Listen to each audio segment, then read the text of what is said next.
अतीत एपिसोड 16।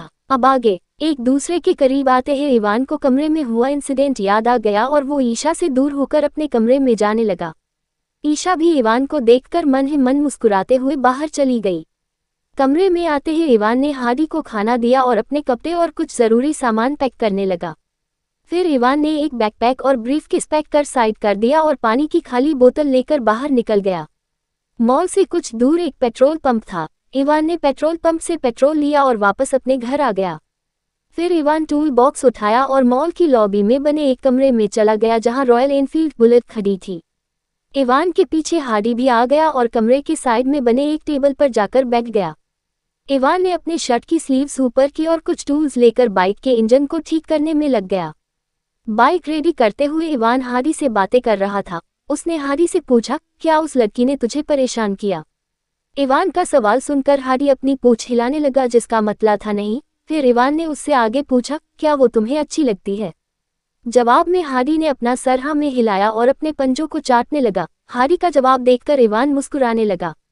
इसी तरह बातें करते हुए इवान ने बाइक को रिपेयर कर दिया और अपना हाथ साफ करते हुए हादी से कहा, हादी पेट्रोल की बोतल लेकर आओ। इवान की ये बात सुनते ही हादी दौड़ता हुआ कमरे में गया और बोतल को एक छोटे से डिब्बे में गिरा दिया। फिर उस डिब्बे की हैंडल पर बंधी रस्सी को हादी ने अपने मुंह में दबाया और दौड़ते हुए इवान के पास आ गया। इवान ने डिब्बे से पेट्रोल की बोतल उठाए और बाइक की फ्यूल टैंक में भरने लगा। पेट्रोल भरने के बाद इवान ने बाइक स्टार्ट की तो बाइक स्टार्ट हो गई। वो बाइक को लॉबी में लेकर आ गया और बाइक वहां खड़ी कर अपना पैक किया बैग लेने चला गया। इवान ने अपना सामान बाइक के पीछे रस्सी की मदद से सेट किया और हादी को आगे बिठाकर बाइक लेकर मॉल से बाहर निकल गया। वहीं दूसरी तरफ प्रणीता के घर में आयुष अपने डैड से इवान के बारे में पूछ रहा था। उसने प्रणीता से पूछा, डैड ये इवान बात बात पर बच्चों जैसे क्यों बर्ताव करने लगता है? वो अपने सामने वाले को कंफ्यूज करना चाहता है। वो ऐसी हरकत इसलिए करता है क्योंकि उसके सामने वाला कंफ्यूज हो जाए और इवान को दिमागी मरीज समझकर कोई ना कोई क्लू दे दे। प्रणीता ने मुस्कुराते हुए जवाब दिया। इवान की ये बात जानकर तो आयुष भौचक्का रह गया और मन ही मन उसकी तारीफ करने लगा। तभी उन्हें घर के बाहर बाइक के रुकने की आवाज़ सुनाई दी। जब आयुष ने बाहर देखा तो उसने पाया कि इवान अपने लगेज के साथ उसके सामने खड़ा है। इवान अपने लगेज के साथ अंदर दाखिल हुआ और अपना लगेज हॉल की साइड में रखकर सोफे पर बैठ गया। आयुष और प्रणीता भी हॉल में ही बैठे थे। प्रणीता ने अखबार पढ़ते हुए इवान से कहा, आखिरकार तुम यहाँ रहने के लिए आ ही गए। मैं अपनी मर्जी से नहीं आया, मजबूरी थी इसलिए आना पड़ा। इवान ने हादी को सहलाते हुए कहा। भला ऐसी क्या मजबूरी थी जो तुम्हें हमारे दरवाजे तक खींच लाई? प्रणीता ने पूछा तो इवान ने कहा, कोई लड़की है जो हाथ धोकर मेरे पीछे पड़ गई है। उसने वो मॉल की ज़मीन भी खरीद ली है और कह रही है कि वो मुझे एक नया घर देगी लेकिन उसके बदले में मुझे उससे शादी करनी पड़ेगी। हाँ जी, तो पहली बार हमारे हीरो के साथ ऐसा हुआ कि किसी लड़की ने कुछ ही मुलाकातों में सीधा शादी की बात कर दी हो। वैसे जनाब उसकी तारीफ क्या है? प्रणीता ने अपनी बात मजाकिया लहजे में कही। है कोई अमीर बाप की बिगड़ी औलाद और वो क्या कहते हैं, हाँ बिजनेस वर्ल्ड में उसे क्वीन कहते हैं। और उसने दूसरी मुलाकात में ही मुझसे शादी की बात कर दी जबकि पहली मुलाकात में हम दोनों की लड़ाई हो गई थी। इवान ने सारी बात प्रणीता के आगे रखते हुए कहा।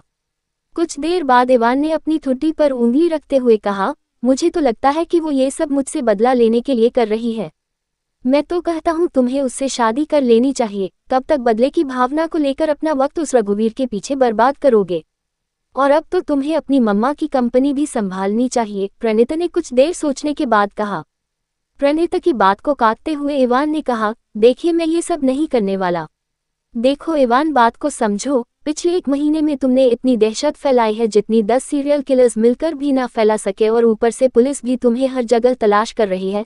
मेरी बात मानो तो तुम अभी कुछ मत करो। जब मामला शांत हो जाएगा तब आगे का प्लान सोचेंगे। प्रणीता ने इवान को समझाते हुए कहा तो इवान ने प्रणीता की बात को समझते हुए हाँ में सर हिला दिया। कुछ देर बाद इवान नॉर्मल हुआ और हॉल में लगी टीवी ऑन कर दी। टीवी ऑन होते ही उस पर कार्टून का चैनल ओपन हो गया और उस चैनल पर टॉम एंड जेरी कार्टून आ रहा था। इवान छोटे बच्चों की तरह कार्टून देखने लगा और फनी मोमेंट्स पर उसकी हंसी पूरे हॉल में गूंज रही थी। तभी 2 हाथों ने इवान की आंखों को ढक दिया और एक नौजवान लड़की की आवाज़ इवान के कान में पड़ी। गैस करो इस वक्त आपके पीछे कौन खड़ा है? इवान के पीछे खड़ी लड़की ने कहा तो उस लड़की की आवाज़ सुनकर इवान का चेहरा चमक उठा और उसने चहकते हुए कहा, श्रेया तू लंदन से कब आई? इवान की बात सुनकर श्रेया ने इवान की आंख से अपना हाथ हटाया और उसके बगल में बैठते हुए बोली, कल ही आ गई थी तो तूने मुझे कॉल क्यों नहीं की? इवान के पूछने पर श्रेया ने कहा, क्योंकि मैं आपको सरप्राइज देना चाहती थी। ये बता, क्या तेरी पढ़ाई कंप्लीट हो गई? इवान ने पूछा तो श्रेया ने अपने दोनों हाथों को आपस में मलते हुए धीमी आवाज में कहा, वो मैं पढ़ाई बीच में ही छोड़कर आ गई। चल कोई ना, देख मैं तेरे लिए हादी को लेकर आया हूँ, श्रेया को हेलो बोलो। ये कहते हुए इवान ने हादी को श्रेया की गोद में दे दिया। फिर उसके बाद दोनों आपस में ढेर सारी बातें करने लगे। एपिसोड 17। अब आगे। रायजादा पैलेस। शाम ने 6:30 बज रहे थे और अनामिका ईशा को कुछ फाइल्स की डिटेल बता रही थी। इसी बीच देखते ही देखते 7 बज गए और अनामिका की ड्यूटी खत्म हो गई। वहीं ईशा अभी भी अपने केबिन में बैठी बुक्स पढ़ रही थी। अनामिका ने ईशा के पास बैठते हुए कहा, एक बात बता, तू इवान के पीछे क्यों पड़ी है? अगर तू मेरी दोस्त है तो तू मुझसे कुछ नहीं छुपाएगी, जल्दी बता क्या बात है। अनामिका ईशा से साथ ही पली बड़ी थी और दोनों आपस में दोस्त थे, लेकिन काम के वक्त ईशा अनामिका की बॉस थी, जिस वजह से काम के वक्त अनामिका ईशा से ऐसे सवाल नहीं कर सकती थी। अनामिका की बात सुनकर ईशा ने बुक बंद की और अनामिका से कहा, तू सच में जानना चाहती है? जवाब में अनामिका ने हाँ में सर हिला दिया। जवाब पाकर ईशा ने एक गहरी सांस लेते हुए बोलना शुरू किया, मुझे एक लड़के में जो खूबियाँ चाहिए थी वो सारी खूबियाँ इवान में है। सिंपल शब्दों में कहूँ तो वो मेरे सपनों का शहजादा है। भले ही वो अपनी बात बिना डरे बोलता है, लेकिन उसकी हरकतें बिल्कुल बच्चों जैसी है। फिर ईशा इवान की चूहे से डरने वाली बात याद करते हुए मुस्कुराने लगी और उसने अनामिका से कहा, तुझे पता है इवान ना एक चूहे से डरता है, और आज जब उसने चूहे को देखा तो डर के मारे मेरे गले लग गया और मम्मी मम्मी करने लगा। वैसे तो वो बाकी लड़कों जैसा ही है, लेकिन उसकी एक बात उसे बाकी लड़कों से अलग बनाती है। और वो क्या है? अनामिका ने क्यूरियोसिटी से पूछा तो ईशा ने कहा, वो कभी 6 साल का बच्चा बन जाता है तो कभी एक डेयरिंग हीरो। मतलब तू पूरी तरह से उसके प्यार में पागल हो गई है, अनामिका ने कहा। तो ईशा ने इवान के साथ हुई हर मुलाकात याद करते हुए कहा, हाँ शायद कुछ ऐसा ही है। मैं चाहती थी कि ईशान ऐसा हो, लेकिन वो एक नंबर का डरपोक निकला, लेकिन इवान बिल्कुल उसका उल्टा है। दूसरी तरफ श्रेया, इवान और आयुष एक क्लब में आए थे। इवान का मन कहीं जाने का नहीं था, लेकिन श्रेया की जिद करने पर इवान को आना ही पड़ा। वो तीनों एक खाली टेबल पर जाकर बैठ गए और आयुष ने वेटर को ड्रिंक्स का ऑर्डर दे दिया। एक बात मुझे समझ नहीं आ रही, तुम्हारी मुलाकात ईशा रायजादा से कैसे हो गई? आयुष ने इवान से पूछा तो इवान ने रेस्टोरेंट में घटी सारी घटना बता दी। लगता है तुमने गलत पंगा ले लिया है। ईशा रायजादा ने अगर तुमसे शादी करने की बात की है तो वो इसे करके ही दम लेगी, आयुष ने सिगरेट जलाते हुए कहा। तो इवान ने भी आयुष के हाथ से लाइटर ली और अपनी सिगरेट जलाते हुए कहा, यार समझ नहीं आता ये लड़कियां हर वक्त मेरे पीछे क्यों पड़ी रहती है। आजकल की लड़कियां हैंडसम लड़कों से ज्यादा बहादुर लड़कों को ज्यादा पसंद करती है, क्योंकि एक बहादुर लड़का ही वक्त आने पर उनकी हिफाजत कर सकता है और वो जानती है कि वो हर अच्छे बुरे हालात में उसके साथ खड़ा होगा। और आप तो ब्रेव होने के साथ साथ गुड लुकिंग भी है, तो आपके पीछे लड़कियों की लाइन लगना तो आम बात है, श्रेया ने कहा। बात तो पते की है तुमने श्रेया, लेकिन मुझसे अभी तक तुम्हारी भाभी क्यों नहीं पटी? मैं भी तो इवान के जैसा ही हूँ, आयुष ने श्रेया से पूछा। तो श्रेया ने मुस्कुराते हुए कहा, आपके पास एक डिसएडवांटेज है, जो कि है पैसा। इवान भाई के पास कोई पैसा नहीं है, लेकिन इसके बावजूद भी वो बिना डरे किसी से भी भिड़ जाते हैं। लेकिन अगर आप ऐसा करते हैं तो लड़कियों को लगता है कि सामने वाला आपके ओहदे और पैसों से डर गया है। अरे छोड़ो यार, लोग क्लब में रिलैक्स होने आते हैं, ना कि ये लेक्चर सुनने, इवान ने स्टेज पर जाते हुए कहा। तो श्रेया भी उसके पीछे चली गई। स्टेज पर आते ही इवान ने श्रेया से कहा, कोई इंडियन सॉन्ग लगवाओ यार, पहले इन अंग्रेजों की गुलामी की, अब क्या इनके गाने पर भी नाचना पड़ेगा? इवान की बात सुनकर श्रेया ने इंडियन सॉन्ग लगवा दिया और इवान भी सब भूलकर नाचने लगा। कुछ देर बाद इवान आयुष के पास आ गया और दोनों ड्रिंक करते हुए बातें करने लगे। आयुष ने इवान से कहा, मैं तो कहता हूँ तू ईशा से शादी के लिए हाँ कर दे। पागल हो गया है क्या? अगर उसे इतना ही पसंद करता है तो तू ही उससे शादी कर ले, इवान ने सिगरेट का कश लेते हुए कहा। जिसके जवाब में आयुष ने कहा, उसने शादी का ऑफर तुझे दिया है, मुझे नहीं। देख भाई, वो दिखने में भी खूबसूरत है और अगर तू उससे शादी करता है तो तुझे उसकी चिंता नहीं करनी पड़ेगी, क्योंकि वो अमीर घराने से आती है, तो जाहिर सी बात है कि 24 घंटे उसके साथ बॉडीगार्ड्स होंगे। और जब तू रघुवीर से बदला लेने जाएगा तो तुझे अपनी फैमिली की कोई टेंशन नहीं होगी। मेरी बात मान, इस सुनहरे मौके को हाथ से मत जाने दे। आयुष की बात सुनकर इवान सिगरेट की कश लेते हुए गहरी सोच में डूब गया। वहीं स्टेज पर एक लड़का नाचते हुए बार बार श्रेया के करीब आने की कोशिश कर रहा था। श्रेया फालतू में तमाशा करना नहीं चाहती थी, जिस वजह से वो बार बार उससे दूर होने की कोशिश करती, लेकिन वो लड़का हर बार श्रेया के करीब आ जाता। नाचते हुए जब उस लड़के ने श्रेया को अजीब तरह से छुआ तो श्रेया को बहुत गुस्सा आया और उसने एक चाटा उस लड़के के गाल पर जड़ दिया। ओए म्यूजिक बंद कर, उस लड़के ने चिल्लाते हुए डीजे वाले से कहा। म्यूजिक बंद होते ही सभी लोगों ने श्रेया और उस लड़के को घेर लिया और तमाशा देखने लगे। आयुष ने भीड़ के बीच में खड़ी श्रेया को देख लिया और वो लोगों के बीच से होता हुआ श्रेया के पास जाने लगा। वहीं म्यूजिक बंद होते ही इवान का ध्यान भी झगड़े की तरफ चला गया। वो भी आगे बढ़कर देखने की कोशिश करने लगा। उस लड़के ने श्रेया की कमर पकड़कर उसे अपने सीने से लगाते हुए कहा, जब तुझे भाव दे रहा हूं तो इतने नखरे क्यों दिखा रही है? अगर चाहूं तो कौड़ियों के भाव में तुझे खरीद कर फेंक सकता हूं। ये बात सुनकर श्रेया ने एक बार फिर उस लड़के को चाटा मारा और इवान के पीछे जाकर खड़ी हो गई। इवान ने भी श्रेया को अपने पीछे करते हुए पूछा, तुम ठीक हो? जवाब में श्रेया ने हाँ में सर हिलाया और इवान को सामने देखने का इशारा किया। अपने सामने देखते ही इवान ने पाया कि वो लड़का गुस्से में उबलता हुआ उसकी तरफ ही बढ़ रहा है। अगर तूने इसे बचाने की कोशिश की तो तू भी मरेगा, बेहतर होगा रास्ते से हट जा, उस लड़के ने इवान के सामने खड़े होते हुए कहा। जिस पर इवान ने कुछ नहीं कहा और अपनी जगह शांति से खड़ा रहा। इवान को खड़ा देख उस लड़के का गुस्सा आपे से बाहर हो गया और उसने इवान को मारने के लिए अपना हाथ उठा दिया। इवान ने उसका मुक्का हवा में ही रोक लिया और जवाब में वो उस लड़के पर चाटों की बारिश करने लगा।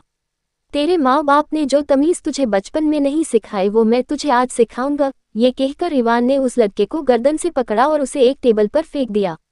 वो लड़का टेबल से लुढ़कता हुआ बार काउंटर से टकराकर जमीन पर गिर गया। उसने दर्द से करते हुए अपने गार्ड्स को आवाज लगाई। आवाज सुनते ही लगभग 20 से 30 गार्ड्स क्लब में दाखिल हो गए और उन्होंने इवान पर धावा बोल दिया।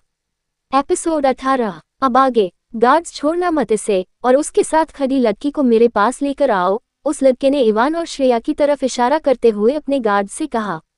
अपने बॉस का ऑर्डर फॉलो करते हुए वो गार्ड्स इवान की तरफ बढ़ने लगे। इवान ने श्रेया को आयुष के पास जाने के लिए कहा और अपने शर्ट की स्लीव्स फोल्ड करने लगा। वहीं उस लड़के के दोस्तों ने उसे उठाकर एक चेयर पर बिठा दिया और वो सभी इवान के पिटे जाने का इंतजार करने लगे। एक गार्ड ने जैसे ही इवान को चाटा मारना चाहा तो इवान ने अपनी 2 उंगली से उस गार्ड के गर्दन की फूड पाइप को दबा दिया। वो गार्ड ये दर्द सह ना सका और झुककर खसने लगा। इवान को ऐसा करते देख कुछ गार्ड उसके सामने ही रुक गए। इवान ने अपने दूसरे हाथ की स्लीव्स फोल्ड करते हुए कहा, नजर आ रहा हूं मां या नहीं? इवान की बात सुनकर उस गार्ड ने जैसे ही अपना सर उठाया तो इवान ने एक तेज चाटा उसके गाल पर दे मारा और वो गार्ड उठते हुए भीड़ के बीच में जा गिरा। समर, अंशिका और अनामिका भी उस क्लब में मौजूद थे। वो तीनों फर्स्ट फ्लोर की बालकनी के पास खड़े होकर इवान और उन गार्ड्स की लड़ाई देख रहे थे। इस बार 2 गार्ड्स ने एक साथ इवान पर हमला किया, लेकिन इवान ने एक गार्ड के पंच को डॉज करते हुए दूसरे गार्ड के पेट पर पंच किया। इवान का पंच खाते ही वो गार्ड अपना पेट पकड़कर घुटनों पर बैठ गया। फिर इवान ने पहले वाले गार्ड के पीछे खड़े होकर सीटी मारी। वो गार्ड जैसे ही पीछे मुड़ा तो इवान ने एक किक उसके घुटनों पर मारी और 2 कदम पीछे लेते हुए एक राउंड हाउस किक उसके सीने पर दे मारी। इवान की वो किक दूसरे गार्ड के मुंह पर भी पड़ी जो घुटनों पर बैठा था। एक ही मूव में दोनों को ढेर कर दिया। समर ने चौंकते हुए कहा। इवान इतने में ही नहीं रुका और अपने सामने आ रहे हर गार्ड को ढेर करता गया। अपने साथियों को पिटते देख कुछ गार्ड्स ने अपने पॉकेट से चाकू निकाल लिए और इवान पर वार करना शुरू कर दिया। इवान ने जैसे ही एक गार्ड का वार डॉज किया तो दूसरे गार्ड ने इवान की गर्दन को निशाना बनाते हुए वार किया, लेकिन इवान ने अपना सर पीछे किया और उसका हाथ पकड़ लिया। उस गार्ड ने अपना हाथ पीछे खींचने की कोशिश की तो इवान ने उसे आगे खींचकर अपनी कोहनी से उस गार्ड के सीने पर वार किया और वो गार्ड भी वहीं ढेर हो गया। फिर जैसे ही एक गार्ड ने इवान के सीने पर वार किया तो इवान ने उसका हाथ पकड़ा और उसकी कालाही को मुड़कर चाकू गिरा दिया। चाकू के जमीन पर गिरने से पहले ही इवान ने फुर्ती से वो चाकू अपने दूसरे हाथ में लिया और गार्ड्स के शरीर पर कट्स लगाने लगा। इसी तरह इवान ने एक के बाद एक उस लड़के के सारे गार्ड्स को ढेर कर दिया। दूसरी तरफ कुछ गार्ड्स आयुष की तरफ गए थे श्रेया को लेने, लेकिन आयुष भी कुछ कम नहीं था। उसने कुछ ही मिनटों के अंदर उन गार्ड्स को ढेर कर दिया और इवान के पास आ गया। चल यार चलते हैं यहाँ से, आयुष और श्रेया ने इवान को ले जाते हुए कहा। लेकिन इवान अपनी जगह से नहीं हिला और उस लड़के को घूरता रहा जिसने श्रेया के साथ बदतमीजी की थी। उस लड़के का एक दोस्त जिसका नाम अतुल था, उसे इवान पर बहुत ज्यादा गुस्सा आ रहा था। उसने आगे बढ़कर जैसे ही इवान के चेहरे पर मुक्का मारा तो इवान साइड हो गया और अतुल का वार बेकार चला गया। अतुल दूसरी बार इवान पर हमला कर पाता उससे पहले ही इवान ने उसका हाथ पकड़ा और मोड़ते हुए उसकी पीठ से सटा दिया। इवान के दूसरे हाथ में चाकू था जो उसने उस लड़के के हाथ में धंसा दिया। वो चाकू अतुल के हाथ को चिरते हुए पीठ में जा घुसा। अतुल दर्द से करते हुए मुंह के बल जमीन पर गिर गया। इतनी खतरनाक फाइट करने के दौरान इवान के चेहरे पर डर की एक शिकन तक नहीं आई थी। इवान आराम से उस लड़के की तरफ बढ़ने लगा और किसी को अपनी फ्रस्ट्रेशन उतारनी है। इवान ने उस लड़के की तरफ बढ़ते हुए उसके दोस्तों से कहा, तो मिस्टर, क्या नाम है तुम्हारा? इवान ने उसके लड़के सामने एक कुर्सी पर बैठते हुए पूछा। वह विनोद कुमार, उस लड़के ने हकलाते हुए जवाब दिया। हाँ भाई विनोद, तुम्हारी परेशानी क्या है यार? लोग क्लब में रिलैक्स होने और एंजॉय करने आते हैं। अब अगर तुम बिना किसी वजह से मेरी बहन को छेड़ोगी तो मैं ऐसी ही तो नहीं जाने दूंगा तुम्हें। चलो अब अच्छे बच्चों की तरह मेरी बहन से माफी मांगो, इवान ने बिंदास टोन में विनोद को समझाते हुए कहा। इसको देखकर कौन कह सकता है कि अभी कुछ देर पहले इसने 25 लोगों को पीटा होगा, अब ऐसे बिंदास बैठा है जैसे इसके लिए वो सब कोई मामूली बात हो, विनोद ने अपने मन में कहा। तभी इवान ने श्रेया को अपने पास आने का इशारा किया। श्रेया धीमे कदमों से इवान के पास आकर खड़ी हो गई। इवान ने विनोद और उसके साथियों को श्रेया से माफी मांगने का इशारा किया। इशारा समझकर विनोद और उसके साथी श्रेया के सामने हाथ जोड़कर माफी मांगने लगे। तभी क्लब में कुछ पुलिस वाले दाखिल हो गए। कुछ देर पहले जब इवान गार्ड से फाइट कर रहा था तब मामला लड़ाई तक पहुंचते देख क्लब के मैनेजर ने पुलिस को कॉल लगा दी। पुलिस के आते ही क्लब के मैनेजर ने इंस्पेक्टर से कुछ कहा और इवान की तरफ इशारा कर दिया। इंस्पेक्टर जैसे ही इवान की तरफ बढ़ने लगा तो आयुष उनके रास्ते में आ गया। इंस्पेक्टर आयुष को बहुत अच्छे से जानता था।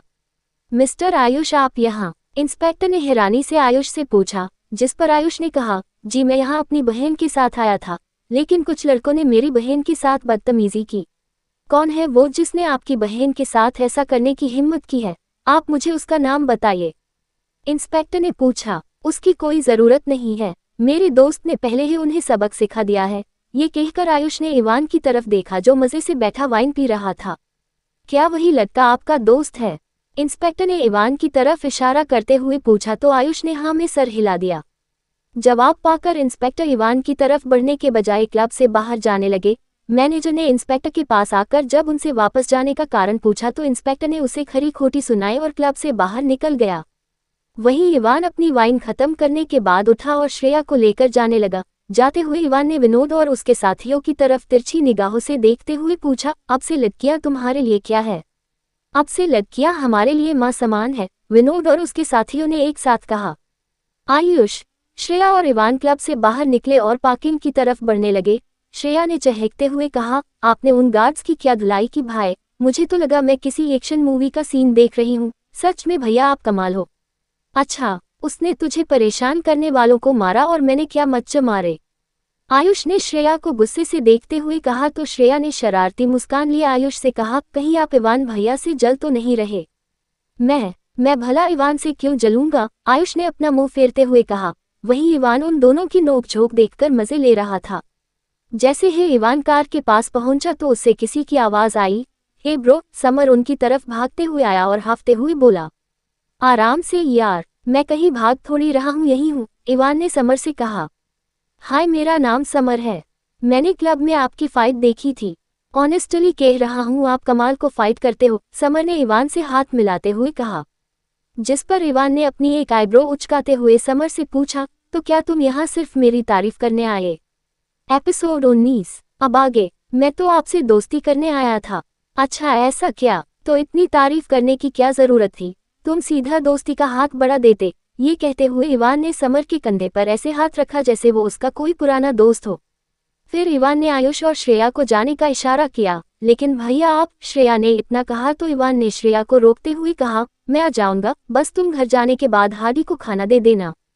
इवान की बात मानते हुए श्रेया और आयुष कार में बैठकर क्लब से निकल गए। हाँ, तो हम कहाँ थे? इवान ने समर के साथ चलते हुए पूछा। वो आप कह रहे थे कि दोस्ती। समर की बात खत्म होने से पहले ही इवान ने कहा, हाँ तो मैं कह रहा था कि अगर तुम्हें दोस्ती ही करनी है तो सीधा करो ना, ये झूठी तारीफ मत किया करो यार। मैं सच कह रहा हूँ ब्रो, आप सचमुच कमाल का लड़ते हो। मेरी दीदी की तो आपके ऊपर से नजर ही नहीं हट रही थी। समर ने कहा तो इवान ने उसकी बात मान ली और कहा, वैसे तो मैं ऐसे ही किसी को अपना दोस्त नहीं बनाता, लेकिन तुम मुझे देखने में अच्छे घर के लग रहे हो, इसलिए तुमसे दोस्ती कर रहा हूँ। ये सुनकर समर की मुस्कान और बड़ी हो गई। इवान और समर बातें करते हुए पार्किंग से बाहर निकले तो समर ने देखा कि उसकी कार पहले से ही क्लब के बाहर खड़ी है। कार के अंदर बैठी अंशिका ने समर को देखकर उसे जल्दी आने का इशारा किया, जिस पर समर इवान को कार के पास ले आया और उसने अंशिका और इवान को एक दूसरे से मिलवाते हुए कहा, दी ये है इवान मेरा नया दोस्त और इवान ये है अंशिका दी, आपने इनके बारे में तो सुना ही होगा, आए दिन इनकी न्यूज़ टीवी और अखबारों में छपती रहती है। सॉरी बट मैं न्यूज़ नहीं देखता। Well nice to meet you miss ANSHIKA, Ivan ने अंशिका से हाथ मिलाते हुए कहा। आपकी आई बॉल गोल्डन है, ये कुदरती है या लेंस लगाया है? अंशिका ने इवान की आंखों में झांकते हुए पूछा तो इवान ने मुस्कुराते हुए कहा, जी कुदरती है। गोल्डन आई सुनते ही ड्राइवर के बगल में बैठी अनामिका ने झट से इवान की तरफ देखा, लेकिन इवान उसे देख पाता उससे पहले ही अनामिका ने अपना मुंह फेर लिया और ड्राइवर को चलने का इशारा किया। अंशिका ने समर को दूसरी कार में आने के लिए कहा और वो कार वहां से निकल गई। समर ने इवान को उसके घर ड्रॉप करने के लिए ऑफर किया, जिस पर इवान मान गया और दोनों एक स्पोर्ट्स कार में जाकर बैठ गए।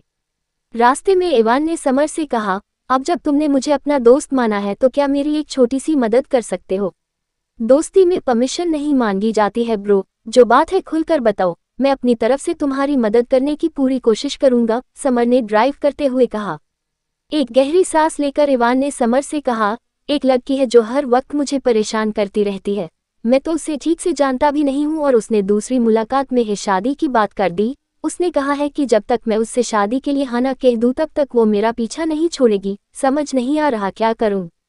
तुम फिक्र मत करो ब्रो, अब अगर अगली बार वो तुम्हारे सामने आए तो मुझे एक कॉल कर देना, उसी वक्त मैं तुम्हारे पास आ जाऊंगा। वैसे वो दिखने में कैसी है? समर ने इवान से पूछा तो इवान के आगे ईशा का किया हुआ किस वाला सीन आ गया। इवान जल्द ही अपने ख्यालों से बाहर आया और उसने कहा, ठीक ठाक है और पैसे वाली भी है, लेकिन मेरा अभी शादी का कोई इरादा नहीं है। उसके बाद दोनों ने अपने नंबर्स एक्सचेंज किए और कार में शांति छा गई। विंडो से बाहर देखते हुए इवान को एक लॉज दिखा तो इवान ने कार लॉज के बाहर रोकने के लिए कहा। समर ने बिना कोई सवाल किए कार रोकी और इवान के उतरते ही समर इवान को गुड बाय बोलकर धूल उड़ाते हुए निकल गया। इवान लॉज के अंदर गया और रात के लिए एक रूम बुक कर लिया। दूसरी तरफ रायजादा पैलेस में आते ही अंशिका और अनामिका अपने अपने कमरे में जाने लगी। अनामिका जैसे ही अपने कमरे में जाने लगी तो ईशा ने उसे रोकते हुए पूछा, अनामिका समर भी तुम्हारे साथ ही गया था ना, वो कहाँ है? वो इवान को उसके घर छोड़ने गया है, अनामिका ने धीमी आवाज में कहा तो ईशा ने हैरानी से कहा, क्या समर इवान को जानता है? ईशा ने इतनी तेज आवाज में कहा था कि वहां काम कर रहे सारे सर्वेंट्स का ध्यान उन दोनों की तरफ चला गया। अनामिका ने अपने आसपास देखा और ईशा को अपने कमरे में लेकर चली गई। कमरे में आते ही अनामिका ने ईशा को क्लब में घटी घटना बता दी और साथ ही ये भी कि समर और इवान की दोस्ती कैसे हुई। अनामिका की बात सुनकर ईशा ने चैन की सांस ली और बाहर जाते हुए कहा, मुझे तो लगा उसने मेरे बारे में जान लिया है, अगर उसे मेरे बारे में पता चल जाता तो वो ये भी जान जाता कि मयंक ने ही मुझे किडनैप करवाया है। तुम समर को इस बारे में पता मत चलने देना, चाहे कुछ भी हो जाए। ये बोलकर ईशा अनामिका के कमरे से बाहर निकल गई और अपने कमरे में चली गई। वहीं समर तेजी से ड्राइव करते हुए पैलेस की तरफ बढ़ रहा था। थोड़ी देर पर समर अपने रिस्ट वॉच में टाइम देख रहा था। उसके वॉच में 2 मिनट का टाइमर लगा था जो उसने ही सेट किया था। 2 मिनट होने अब सिर्फ 20 सेकंड बाकी रह गए थे। ये देखकर समर ने कार की स्पीड बढ़ा दी। पैलेस के बाउंड्री वाल का दरवाजे बंद होने लगा था। समर भी पैलेस के रास्ते पहुंच गया और उसने देखा कि गेट बंद होने जा रहा है। जैसे ही गेट आधा बंद हुआ तो समर ने कार की स्पीड बढ़ाई और स्केट मारते हुए कार गेट के बीच से पैलेस के एरिया में दाखिल हो गई। अंदर दाखिल होते ही समर ने एक चैन की सांस ली और कार से बाहर निकलकर कार की चाबी एक गार्ड की तरफ उछाल दी। अगर आप कुछ सेकंड और लेट हो जाते तो आज आपका बोरिया बिस्तर बाहर ही लग जाता, उस गार्ड ने मुस्कुराकर चाबी कैच करते हुए समर से कहा, जिसके जवाब में समर बस मुस्कुराकर रह गया। दूसरी तरफ श्रेया काफी देर से घर के लॉन में बैठी इवान के आने का इंतजार कर रही थी। जब उससे और इंतजार ना हुआ तो उसने इवान को कॉल लगा दी। आप इतनी देर तक कहाँ रह गए भैया? मैं कब से आपका इंतजार कर रही हूँ, आपको पता भी है। कॉल रिसीव होते ही श्रेया ने शिकायती लहजे में पूछा, मैं नहीं आने वाला, तुम ये मेरा इंतजार करना बंद करो और जाकर सो जाओ, और हाँ हारी को भी अपने साथ सुला लेना। ये बोलकर इवान ने बिना श्रेया की कोई बात सुने कॉल काट दी। भैया भी बड़े अजीब है, कभी कभी तो ऐसा लगता है कि ये इवान भैया है ही नहीं।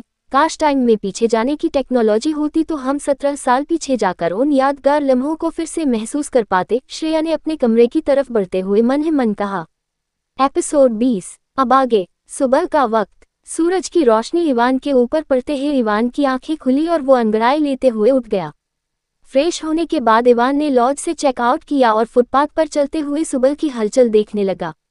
चलते हुए रास्ते में इवान को एक ढाबा दिखा। ढाबा दिखते ही इवान ने अपने पेट पर हाथ रख लिया और अपने पेट को सहलाते हुए ढाबे के अंदर चला गया। टेबल पर बैठते हुए इवान ने एक लड़के को अपना ऑर्डर दिया। कुछ देर बाद इवान का ऑर्डर उसकी टेबल पर आ गया और इवान बच्चों की तरह उस खाने पर टूट पड़ा।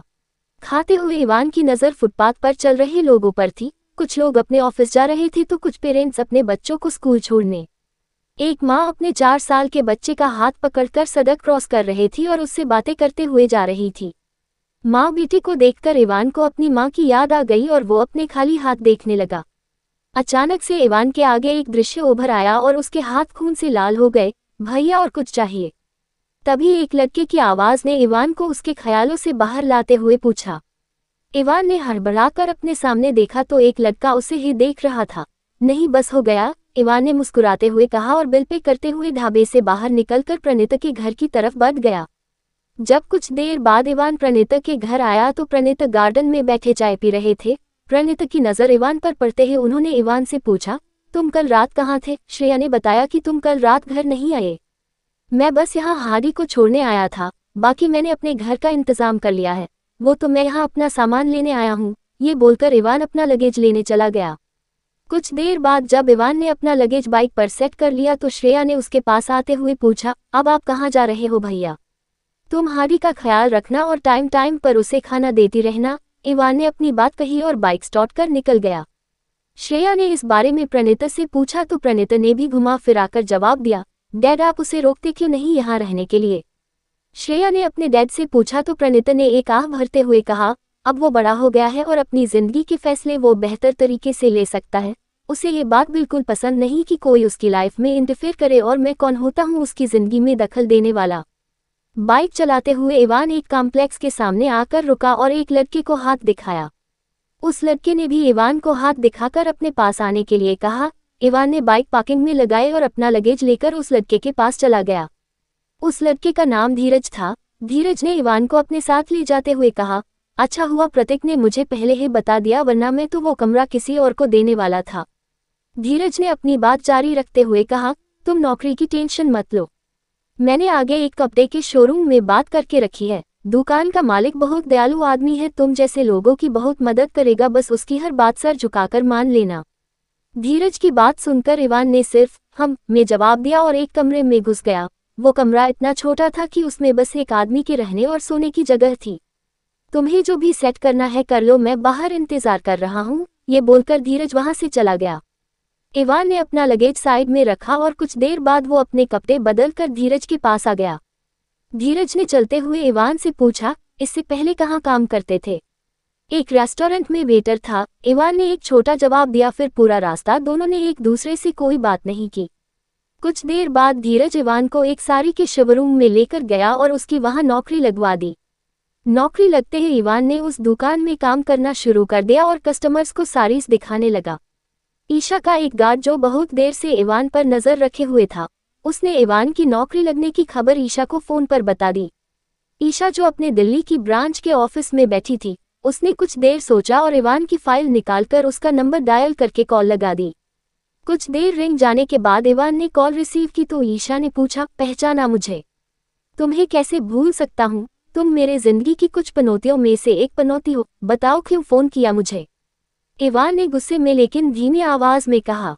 जवाब जानने के लिए? ईशा ने कहा तो इवान झट से कहा, मेरा जवाब ना है और हमेशा रहेगा।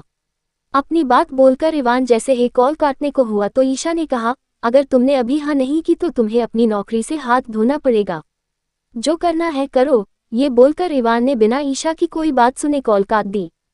कॉल कट होने के बाद ईशा ने अपने गार्ड की मदद से उस शोरूम की डिटेल्स ली जिसमें इवान काम करता था।